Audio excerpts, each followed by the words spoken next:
The Galactic Council chamber erupted in laughter as footage of humans attempting first contact played on the holographic display. High Counselor Vrex, a crystalline being from Rigel VII, silenced the room with a gesture. "Need we see more?" Vrex's voice resonated through the chamber, harmonics conveying both amusement and disdain. These creatures solve problems with violence, succumb to emotional outbursts, and lack even basic telepathic capabilities. The evidence displayed was damning. Humans fighting wars, destroying ecosystems, acting on impulse rather than logic. The hologram shifted to show a human diplomat accidentally insulting a Centaurian delegation by blinking too rapidly, a grave offense in their culture. Another clip revealed human scientists requiring primitive machines to perform calculations that infant Arcturians could process mentally. "Observe their inefficiency," remarked Council Elder Zhou Sa, her tentacles rippling with mirth. "They require approximately 8 hours of unconsciousness daily. Imagine a species that spends 1/3 of its existence in a vulnerable, unproductive state." Dr. Krell, chief xenobiologist of the Council, stepped forward. His exoskeleton clicked softly against the polished floor as he gestured toward the final series of images. Humans panicking during a minor atmospheric disturbance, their faces contorted in what he described as primitive fear responses. "My colleagues," Krell began, his voice carrying the authority of 17 cycles of galactic research, "humanity represents an evolutionary dead end. Intelligent enough to be dangerous, primitive enough to be unpredictable. Their inconsistent decision-making alone makes them unsuitable for cosmic cooperation." The council members murmured in agreement. Delegate Tuprel of the silicon-based Durrani Collective raised a crystalline appendage. "What of their alleged adaptability? Some observers suggest this might have value." Krell's upper limbs twitched in the xenobiological equivalent of dismissive laughter. "Adaptability born of desperation is hardly a virtue.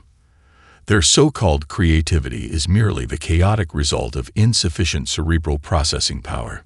The vote was called. One by one, representatives from the 12 most advanced civilizations in the known galaxy registered their decision. The ban passed unanimously, relegating Earth to quarantine status, a cosmic curiosity to be studied from afar but never engaged as equals. "Let the record show," intoned High Counselor Vrex as the session concluded, "that humanity's application for galactic recognition is denied on grounds of developmental inadequacy. They may reapply in 50 standard cycles, should they evolve beyond their current limitations." Polite laughter rippled through the chamber one final time. Several delegates mimicked human emotional expressions for amusement as they departed. Meanwhile, unbeknownst to the council, their entire session had been monitored. Captain Ilara Chen of Earth's Covert Deep Space Initiative sat motionless in her stealth vessel at the edge of the council's security perimeter. Her expression hardened as she watched her species become the galaxy's laughingstock. "Record complete," she said quietly to her ship's eye. "Transmit to Earth Command. Priority Alpha." She didn't slam her fist on the console. That would have validated the council's assessment of human emotional volatility.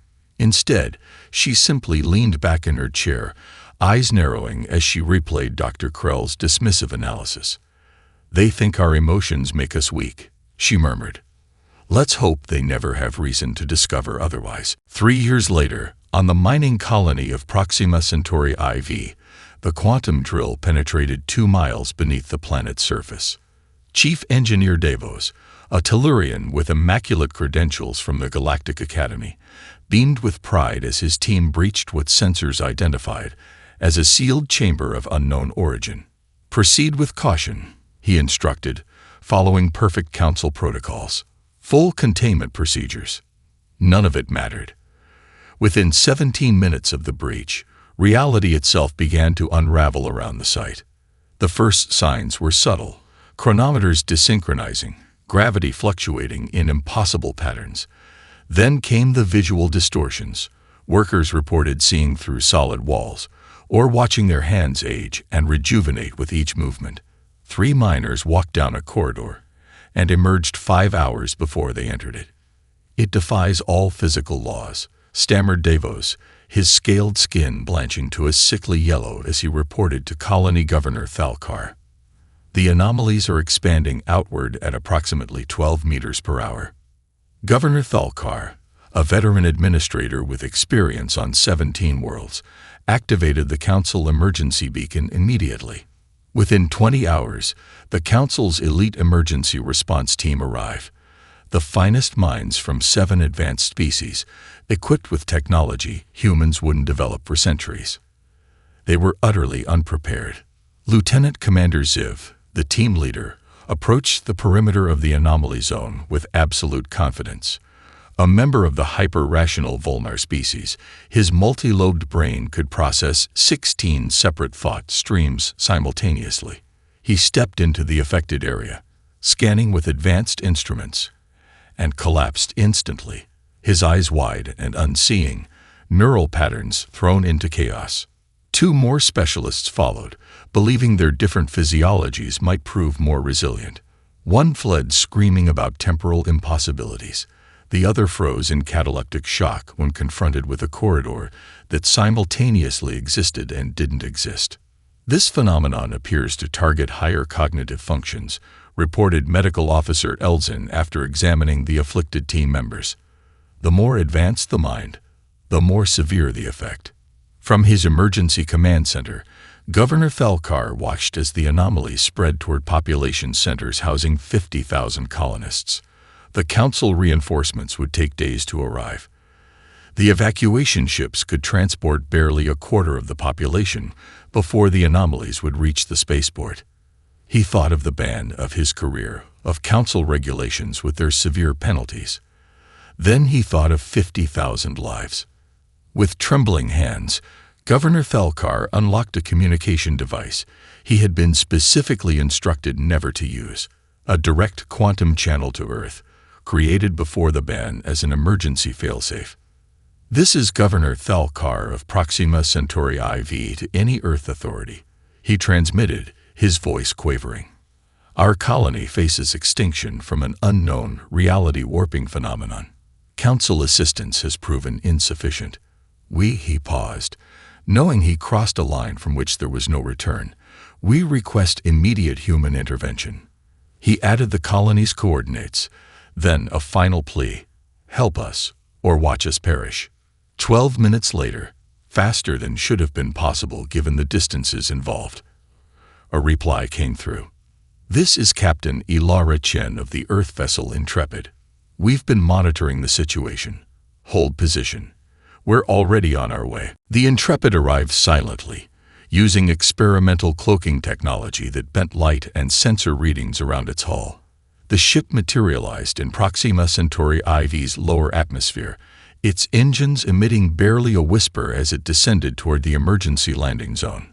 Governor Thalkar waited anxiously, flanked by his remaining security team. Their weapons remained holstered but ready. Old prejudices died hard, even in desperation. The ship's hull shimmered as the outer doors opened. Captain Ilara Chen emerged first, her posture military precise, but her expression open. Behind her walked 12 humans of varying ethnicities, ages, and builds, not the uniform perfection typical of Council specialist teams. Governor, Chen nodded respectfully, extending her hand in the human gesture of greeting, rather than attempting the complicated Tellurian formal bow. Let's skip the diplomatic niceties. Your situation deteriorates by the minute. Thalkar hesitated only briefly before clasping her hand. The anomaly has expanded another 96 meters since my transmission. 3 more Council specialists have been incapacitated attempting to study it. Chen gestured to her team. These are not soldiers, Governor. Dr. Reyes, Cognitive Adaptation Specialist. Commander Park, Theoretical Physicist. Specialist Zhang, Quantum Engineer. The others have similarly specialized skills. Dr. Isabel Reyes stepped forward, her dark eyes scanning the data on her handheld device. We need to see the Council team members who were affected. Their symptoms will tell us what we're dealing with. 20 minutes later, in the colony's medical facility, Reyes observed the catatonic council specialists with clinical interest. Fascinating. Classic cognitive dissonance response, but on a neurological scale. Can you explain in terms I might understand? Thalkar asked. Their brains shut down because reality contradicted itself, Reyes replied, her fingers moving rapidly over her diagnostic equipment. Their neural pathways evolve for logical consistency. They literally cannot process paradoxes. And humans can. Thalkar's voice carried skepticism. Reyes smiled. Governor, humans dream every night. Our brains already know how to function when reality doesn't make sense. We tell stories about impossible things for entertainment. Our minds are playgrounds for the illogical. The team made final preparations before entering the anomaly zone. Each human donned lightweight equipment that looked primitive compared to the abandoned council tech. You're going in personally? Thalkar asked Chen, mandibles clicking in surprise. Council protocols dictate remote operation only. Some things can't be done remotely, Chen replied simply. As they approached the perimeter, several colony security officers recorded the proceedings. Chen nodded to Zhang, who stepped forward first, his instruments extended. The moment he crossed into the anomaly zone, the air around him shimmered. To the watching aliens, it appeared as if Zhang existed in multiple places simultaneously, his form blurring and multiplying. Yet unlike the council specialists, he remained conscious and functional. Fascinating. Zhang's voice came through the comms, sounding perfectly calm despite existing in what appeared to be 5 different locations at once. It's like walking through a house of mirrors, Captain, but I can differentiate between the reflections. One by one, the human team entered the zone. When Dr. Reyes passed through a wall that simultaneously existed in 3 different states of matter, she actually laughed, a sound that shocked the watching aliens. It tickles, she explained, emerging on the other side still fully conscious and operational. The alien security cameras captured everything, footage that would soon travel far beyond this remote colony. The deeper the human team ventured into the anomaly zone, the more fundamentally reality broke down around them.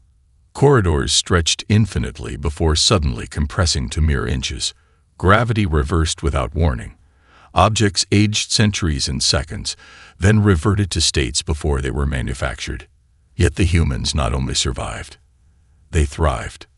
Technician Okafor worked in a section where time flowed backward, his hands moving against the temporal current as he calibrated equipment. His rich baritone voice carried through the comms as he sang an old earthwork song, using rhythm to maintain his sync with forward causality. How is he functioning in reverse time? Whispered a colony technician monitoring the feeds. Nobody had an answer, least of all the remaining council scientists who watched with expressions ranging from disbelief to reluctant fascination. Dr. Amit Patel led a team through a chamber where geometry itself had been compromised. Spaces connected that couldn't possibly link, angles measured differently depending on perspective, and simple straight lines curved back upon themselves in impossible loops. Watch your step on the 3rd turn, Patel called out cheerfully. It's actually beneath you, not to your right. When tension ran high after a particularly disorienting shift, Patel told an absurd joke about non-Euclidean chickens crossing roads that didn't exist. The human team laughed, and somehow that laughter stabilized their progress through the warped space. Lieutenant Sophia Diaz demonstrated perhaps the most shocking skill. Working near what appeared to be the epicenter, she handled substances that by all scientific understanding shouldn't exist, matter in contradictory states, objects that were simultaneously solid and incorporeal. Pass me that spectral wrench, she called casually to a teammate, pointing to a tool that flickered in and out of existence. When the tool passed through a stage of non-existence mid-task, Diaz simply improvised a replacement from materials no council engineer would consider compatible. Her solution worked despite violating 7 principles of unified field theory. They're using intuition instead of calculation, observed one of the few functioning council scientists who'd remained conscious by staying at the perimeter. It's primitive, but effective. The security feeds from within the anomaly zone transmitted constantly, picked up by Council emergency protocols, and relayed to their nearest outpost. From there, the footage spread rapidly through secure channels, primarily as a warning about the broken regulations, but increasingly viewed with professional curiosity. Meanwhile, in his private research vessel speeding toward the crisis, Dr. Krell received the first batches of footage. His assistants had compiled it with appropriate warnings about human interference and expected him to be outraged. Instead, the xenobiologist watched in silence, his compound eyes fixed on the displays. His exoskeleton remained perfectly still, a sign of intense concentration among his species, as he observed humans walking through temporal distortions that had shattered the minds of Council experts. He witnessed them solving problems through methods no advanced species would consider valid: intuitive leaps, emotional responses, and cooperative improvisation that defied optimal efficiency. "How are they doing this?" he whispered, entirely forgetting about the violation of the ban he had personally championed. His assistant, a young Arcturian named Zhen, risked a question. Perhaps our assessment was incomplete." Krell's mandibles clicked twice, the equivalent of a thoughtful frown. "Record everything. I need more data." At the heart of the anomaly, Captain Chen's team finally discovered what they were dealing with: an ancient chamber housing technology beyond even the Council's understanding. A machine that manipulated fundamental reality itself. Symbols etched into its control surfaces matched no known language, yet somehow the humans began to piece together its purpose. "It's a weapon," murmured Commander Park, her fingers hovering over pulsing lights. "But it's also a shield. Beautiful design. Really." As the team reached the machine's control center, the anomalies intensified.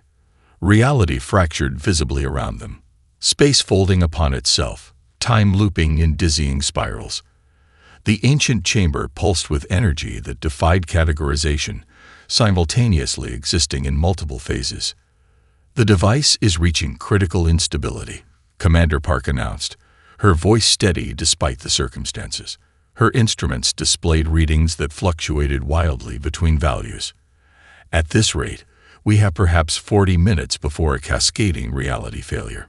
3 Council scientists who had recovered enough to communicate joined them remotely from the safe zone. The senior researcher, a Volnar named Triz, insisted shutdown was impossible. "The mathematical complexities are beyond organic computation," Triz stated flatly. "Each control surface requires simultaneous adjustments that contradict each other temporally. Even our most advanced AI systems cannot calculate a safe shutdown sequence." Captain Chen studied the pulsing machine, its surfaces shifting between states of matter. "We're not going to calculate it," she said finally. "Dr. Rice, what's your assessment?" Isabel Reyes ran her hand above a panel that glowed with symbols that rewrote themselves continuously. "It's not just a machine. It's almost artistic. The patterns feel deliberate, rhythmic." The aliens watched in confusion as the humans gathered in a loose circle, speaking rapidly and gesturing at the device. Their conversation violated every Council protocol for crisis management. They interrupted each other, built on partial ideas, and occasionally laughed despite the imminent danger. "This isn't a strategic planning session," muttered one of the Council observers. "It's chaos." Yet from this chaos, a plan emerged that no Council species could have conceived. While Commander Park and Dr. Rice worked on manipulating the controls following intuition rather than logic, 2 team members stepped forward: Specialist Elena Rodriguez and Dr. Takashi Kimura. "We'll enter the core," Rodriguez said simply. "That's suicide," Governor Thalkar protested from the command center. "The core exists in multiple dimensional states simultaneously." Kimura smiled faintly. "Precisely why it needs human hands to manipulate it. We can perceive and operate across the dimensional shifts." The footage of what happened next would later be viewed billions of times across the Council worlds. Rodriguez and Kimura prepared to enter the machine's core, a swirling vortex of matter and energy that existed in multiple phases of reality. Before stepping in, they embraced their teammates. Then, Incredibly, they began to sing. Rodriguez, a plaintive Spanish lullaby her grandmother had taught her. Kimura, a traditional Japanese death poem. Their voices harmonized as they stepped into the light, their bodies immediately beginning to fragment across dimensional planes. Yet they remained conscious, functional. Their hands moved with precision despite existing partially in other realities, adjusting components that council engineers couldn't even perceive properly. "We can hold it stable." Rodriguez's voice came through comms, distorted but determined. 15 minutes, maximum. The rest of the human team didn't freeze in horror or collapse in emotional distress, as the council observers expected. Instead, their efficiency increased. Several wept openly as they worked, yet their tears seemed to sharpen their focus rather than impair it. "Their emotional response is functional," whispered Dr. Krell, who had arrived just in time to witness the sacrifice. "They're using grief as fuel." Inside the core, Rodriguez and Kimura's bodies continued to fragment across realities. The footage captured their expressions, pain mixed with fierce determination, fear transformed into purpose. As they completed the final adjustments, Kimura looked directly at a camera. "Remember us," he said simply. Then to Rodriguez, "Ready for the final sequence?" She nodded, her form now barely recognizable as human.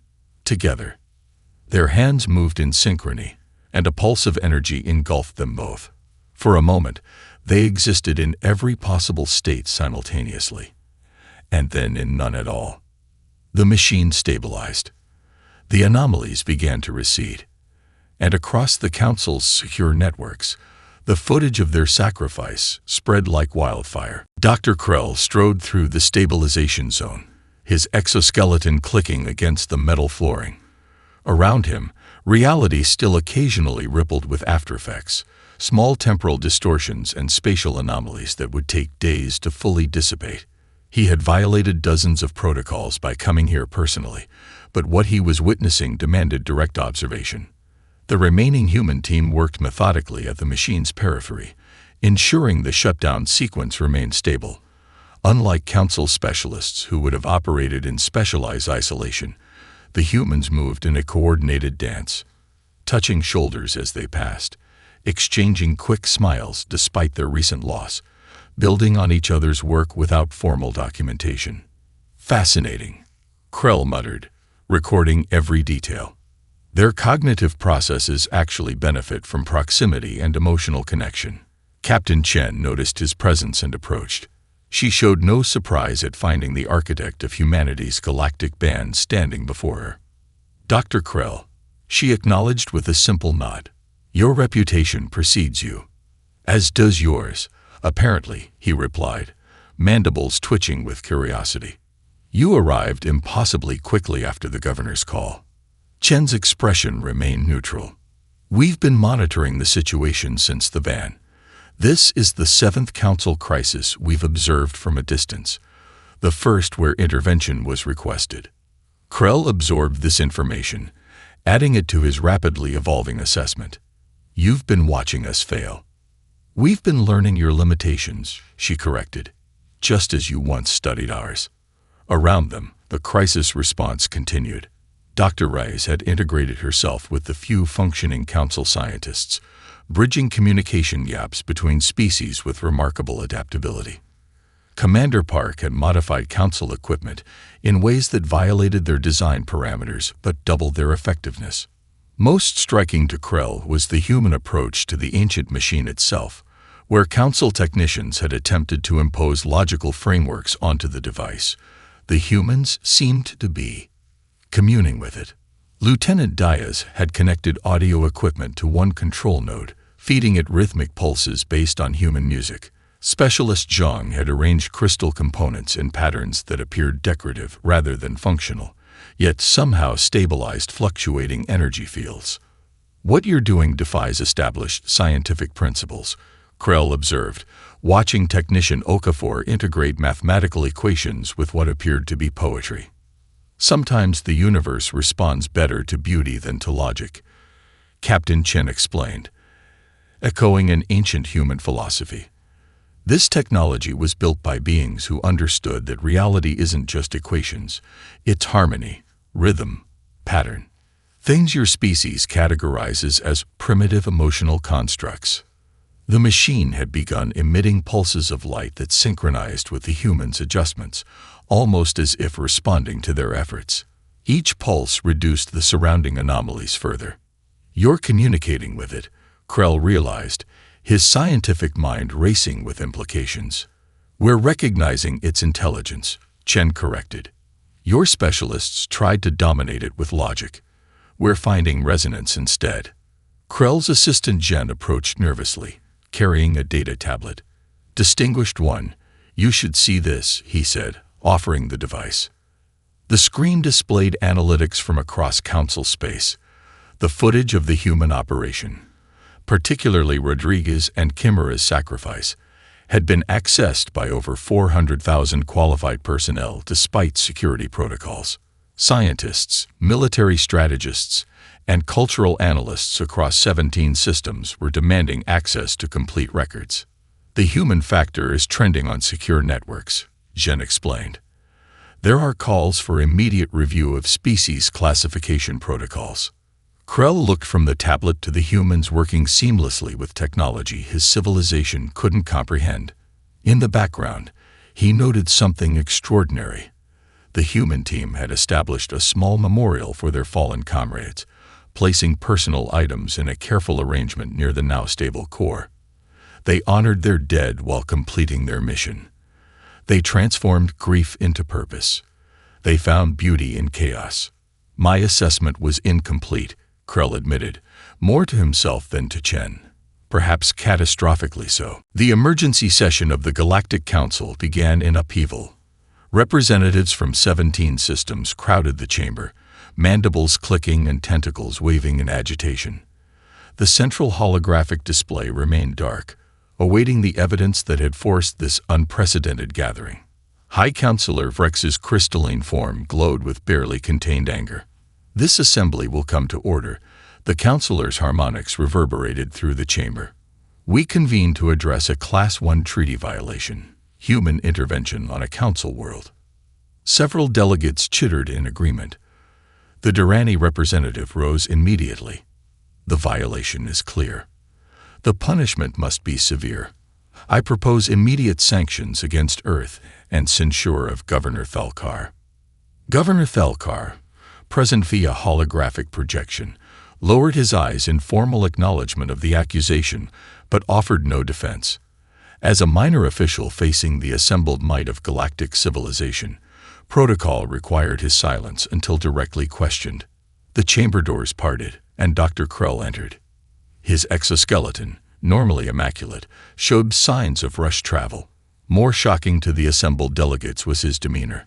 The normally precise xenobiologist moved with an almost human urgency. "Esteemed colleagues," Krell began without preamble, "before judgment is rendered, I present critical evidence." He activated a data crystal, and the central display flared to life. The footage began with the Council's own emergency team collapsing at the anomaly's perimeter. It showed the progression of the crisis, the failing containment, the spreading reality distortions, the calculated death toll of 50,000 if evacuation failed. Then came the humans. The council chamber fell silent as they watched the Intrepid's arrival and the specialized team's entry into the anomaly zone. For many delegates, this was their first direct observation of humans in action, rather than through scientific reports.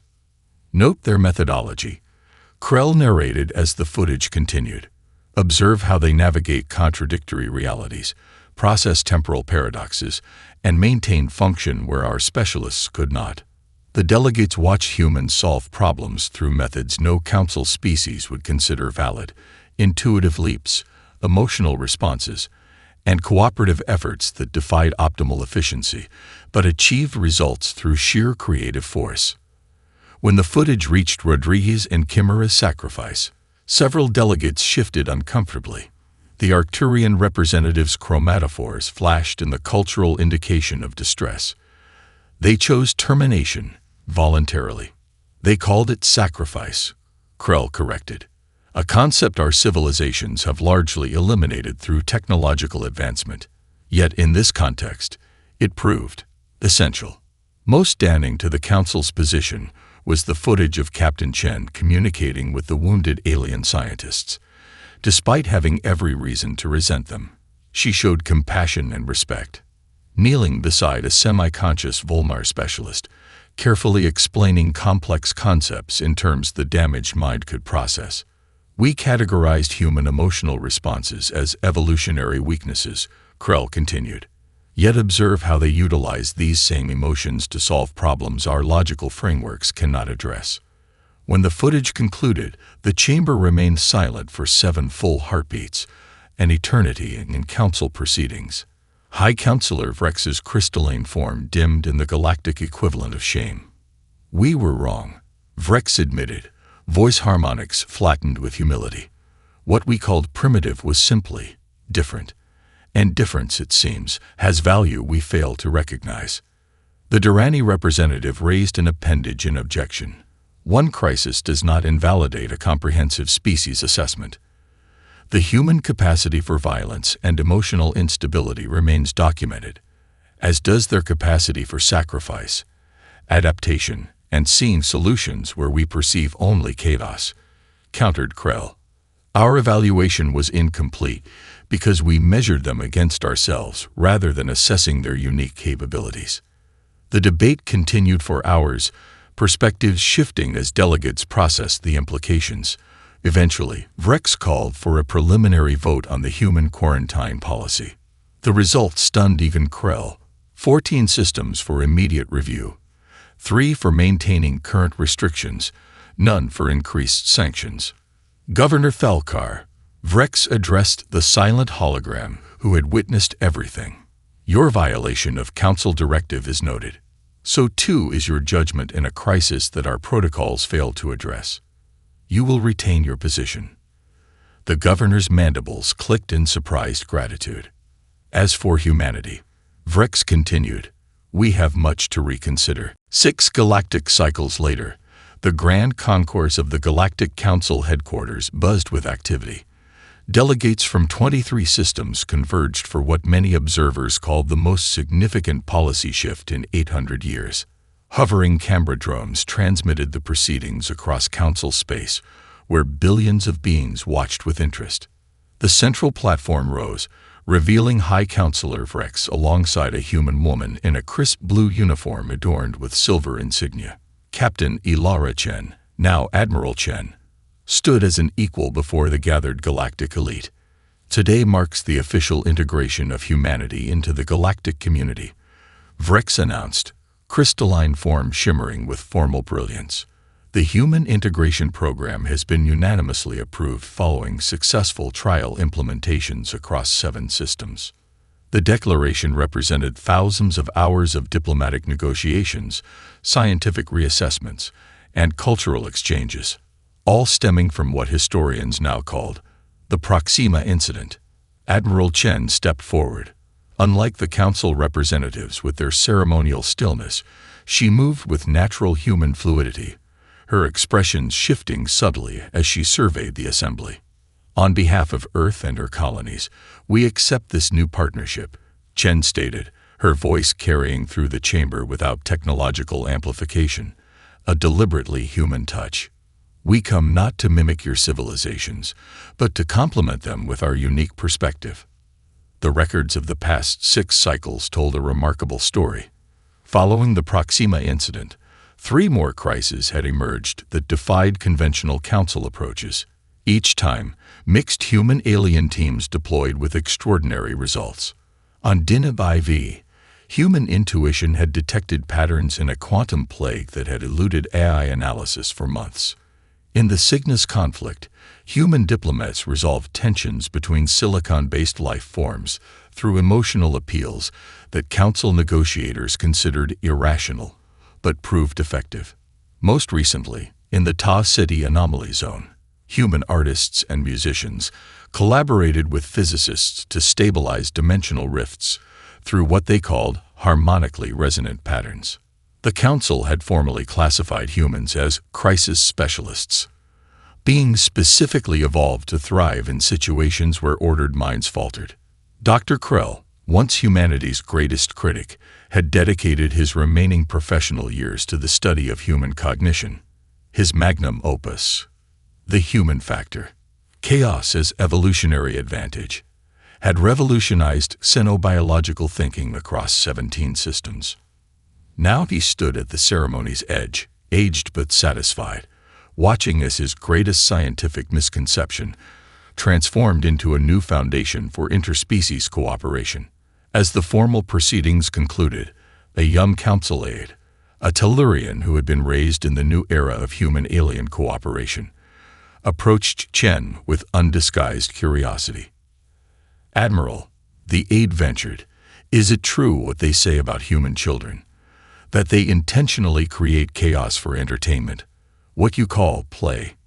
Chen smiled, activating a personal hologram projector. It displayed Earth children on a beach, constructing elaborate sand castles only to laugh as waves destroy their creations. "We don't just tolerate chaos," she explained as the children immediately began rebuilding. "Better, stronger, and different than before. We create it, explore it, and learn from it. That's the fundamental difference your council initially missed. You see disorder as a threat to be controlled. We see it as an opportunity to adapt and grow." The aide watched, mandibles slightly parted in the Tellurian expression of wonder. "Our imperfections aren't weaknesses," Chen continued. "They're features, not flaws. Our emotions don't hinder our logic. They give it purpose and direction. Our mortality doesn't limit us. It gives us urgency and appreciation for life." In the background, the ceremony continued as the first official human embassy to the council was formally recognized. Representatives from worlds that had once mocked humanity now sought human advisors, specialists, and teachers. Dr. Krell approached, his aged exoskeleton moving slowly but purposefully. He had one final question for the human who had changed his understanding of evolutionary development. "Admiral Chen," he said, "knowing how the council once viewed your species, how you were mocked and dismissed, do you harbor what humans call resentment?" Chen considered the question with genuine thought rather than diplomatic caution. "No," she answered finally. "We've all evolved, Doctor, your species through perfect biological optimization, mine through messy, chaotic adaptation. But evolution continues for all of us. Today proves that," as if to emphasize her point, a small temporal anomaly, a lingering effect from a recent crisis, rippled through one corner of the chamber. The council representatives instinctively withdrew. The humans in attendance turned toward it with expressions of curiosity and interest.